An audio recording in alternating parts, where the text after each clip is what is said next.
حاملا ومصليا أما بعد. قال الله تعالى: أعوذ بالله من الشيطان الرجيم. هو الذي بعث في الأميين رسولا منهم يتلو عليهم آياته ويزكيهم ويعلمهم الكتاب والحكمة وإن كانوا من قبل لفي ضلال مبين. رئيس الحفل الكريم، أساتذة الأجلة وإخوتي الأعزة، أريد أن ألقي إليكم كلمات عديدة حول الموضوع البعثة المحمدية وفضلها على الإنسانية.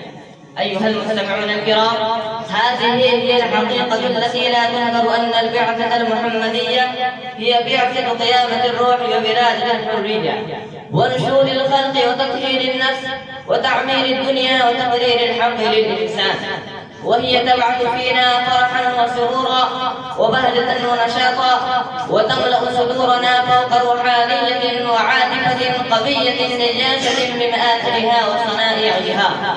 ولكن فضلها وشرفها لا يبدو إلا إذا استعرضنا ما قبلها وما حولها من التاريخ والأحوال.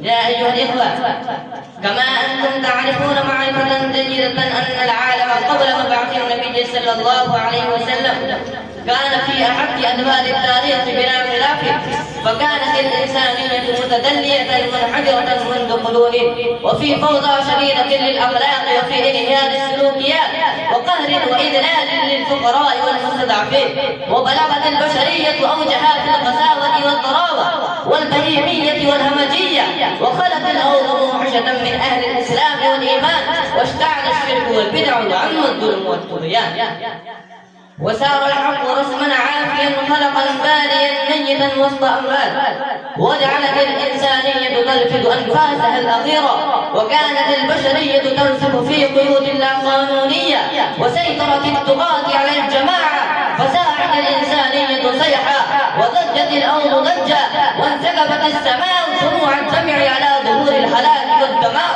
والاضطهاد وفساد الأخلاق في الأرض.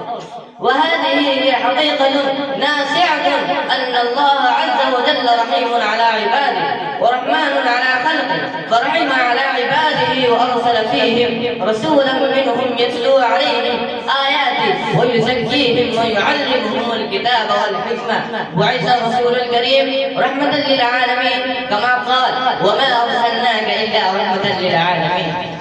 فإنه هدى الناس وأرشدهم إلى الصراط السوي المستقيم، وأنقذهم من شفاة في الحال من البدع والخرافات، وأخرجهم من الظلمات إلى النور، وقرر الحق للإنسان، وطهر النفوس من الأرجاس، وزكى القلوب من الأنجاز.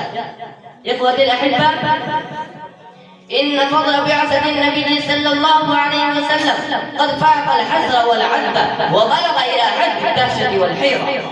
قام النبي صلى الله عليه وسلم بالدعوة إلى توحيد الله تبارك وتعالى ونبذ الشرك والبدع واعتناق البر والتقوى، كما ألف القلوب وطهر النفوس وعمر القلوب بالمحبة فيما بينهم، وأزال اختلاف الحدود والثغور الوطنية والجنسية، فأصبحت الأرض كلها وطنا شاعا، وأصبح الإنسان فيها عضوا واحدا وجسدا واحدا. ومنع الإنسانية عقيدة التوحيد الصافية النقية، فهي عقيدة ثائرة معجزة متدفقة بالقوة والحياة، مقلبة للأوضاع مدمرة للآلهة الباطلة، حافظة للهمم، باعثة للحياة لم تنل ولم تنال الإنسانية مثلها إلى يوم القيامة. فتغيرت الدنيا بعده بفضله وبفضل التعاليم الإسلامية، وانتقلت الإنسانية من فصل كله جدب وخريف وسموم وحميم إلى فصله كله ربيع وجنات تجري من تحت الأنهار. وتغيرت طباع الناس وتبدلت أذهانهم، وأشرقت القلوب بنور ربها، واستضاعت العقول بنور جديد. أيها الإخوة، لكن اليوم أسفا علينا هل نجد في أنفسنا من نوح محمد صلى الله عليه وسلم وحريته وخلقه؟ ألسنا نعيش بسورة كقطع شطرنج وأتباعا كعبيد الأرض وهمدا كهمد الجاهلية؟ وهل اتخذنا من أحكام الله منهاجا ومن كلام رسوله علاجا؟ فالجواب في النفس. تركنا اليوم كل ما نحتاج إليه في قيادة البشرية وقيادة العالم كله. فالآن يجب علينا جميعا أن أيها الإخوة أن نتمسك برسالة محمد صلى الله عليه وسلم ونعد هديه بالنماذج ونعمل بها بكل نشاط وحماس ابتغاء لمرضات الله، ونجتنب رسوم الجاهلية ونهجر البدعات والخرافات والخزعبلات، ونبتعد عن الأعمال الشركية ونقلع جذورها من مجتمعاتنا الإسلامية، ونتأسى بأسوته الحسنة ونقتدي بقدوته الكريمة لأنها حقيقة ثابتة لا تنكر، وقد اعترفها كبار الفلاسفة والعلماء من الديانات الأخرى.